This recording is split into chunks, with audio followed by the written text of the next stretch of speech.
conversations with Todd Bradford and his guys about how that might affect your recruiting approach? Obviously, you've had success in Utah, Houston area too, but with Cincinnati and Florida, do you guys start kind of dipping into those areas too? Or? Well, we haven't had that discussion yet because until 10 days ago, we didn't know this was going to move this direction. So it's basically a waste of time. And so, we knew a week ago that this was going to happen. So it's been talked about, but not anything worth talking about yet because we're a year or a couple years away from that league really coming together. I will say this, that we have brought 4 schools in from very heavily populated parts of the country with great viewership in different locations that we've never been in. And I say, when you talk about Central Florida, you talk about Cincinnati, and you talk about Houston, or you talk about huge populations in viewership from television. And then with BYU, you have their following with the church that's coast to coast.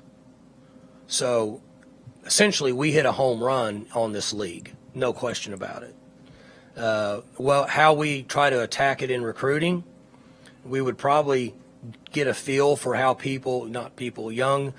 young men in Central Florida or in Ohio would feel about coming to school here and get a barometer and a feel for it, because I don't want to fly all the way across the country if I can get the same product within a 4-hour drive. And there's a lot of players within a 4-hour drive of us now. So we would have to feel the water and get a good idea of what the interest level is before we make that decision. A little easier to Houston because you get a direct flight, right? And a little easier to Salt Lake City because you get a direct flight. The other one's, a little bit more of a risk, but we'll see. Maybe we can find young men that makes the pool that we choose from a little bigger, that say, I'll come to Oklahoma State and go to school, but I don't want to go down there. And then then somebody says, well, you just flew over 50 schools to get there. Why would you go there? I mean, that's kind of the things we have to look at. Beyond opening up new territories, I know since this broke out in July, there have been some negative recruiting going on about the future of the Big 12, who are they going to play against, so forth. When you take those 4 schools, and if you just look at what they did this weekend, they were pretty demonstrative, including that BYU win over Utah. How does that solidify you with your recruits now, what you're telling them about who they have a chance to play against and what kind of league this will be? Well, I'm going to repeat myself now, but when I said we hit a home run, we hit a home run in a lot of areas. The concern, which I said this in July, was not having a destination and landing point in recruiting to be able to tell young men this is who we are. That's an issue. I never tried to say it wasn't an issue. From the start, I said that is an issue. I didn't think we would have this accomplished until next year, which is what I said. I was wrong. But I also mentioned that no matter what, Oklahoma State's going to land somewhere and be just fine. There's too many things going here in football. Whenever this conference realignment starts, whatever it ends up, it might change again in 25. If you just start looking at where media rights are, could change again. Oklahoma State's going to be fine. We have too good of a product. We won too many games and too many people watch us. So, but the way it turned out couldn't be any better, in my opinion, for the Big 12. For a Power 5 conference standing, and we all know that the budget becomes a big issue. So we're in a very solid and sound budget situation for years to come until it starts to all turn over again in 25 or could be 24. Now I don't know. Nobody knows, but it probably will turn again. Oklahoma State will be just fine, because those are the things that, people talk about recruiting. You can hide it all you want, but you need to be in a Power 5, which we are. The Big 12's got a big name, which it is.